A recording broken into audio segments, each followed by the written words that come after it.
Pilot is doing fine after crashing his ultralight aircraft this morning in Lago Vista.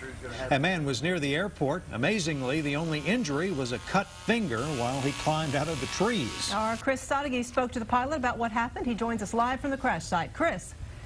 Leslie, the runway is about 100 yards that way. The plane was flying in overhead, and a gust of wind knocked it down into these trees. Now, the pilot was not hurt. In fact, he's already shaken the plane loose and taken it in for repairs. The ultralight plane was left hanging nose down in the trees, but the pilot, 62-year-old John Rudd, suffered only a cut on the thumb while climbing out. His plane is based here in Lago Vista.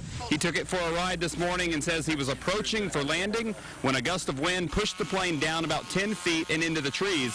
He estimates he was only moving about 30 miles per hour. Within just a few hours, he had his chainsaw out and was cutting down the trees to get his plane loose. He was even joking that this has happened before. 3 times, it's easy to fix, and trees are good. Trees are my friend. They catch you real well.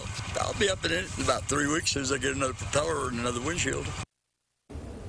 And Rudd says he has been flying this ultralight plane for about 3 years. He says he started after he took about 6 lessons on how to fly an ultralight.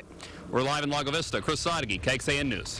Chris, thank you so much for that. That plane Rudd was flying was a home-built ultralight aircraft, and planes like those have been involved in several crashes in our area in recent years. Some of those crashes were deadly, but despite the risks, it doesn't take much to fly one. So who is responsible to make sure the plane and the pilot are safe? Well, coming up all new at 6 o'clock tonight, our Brian Sanders will go in depth looking at the dangers and realities of those ultralight aircraft.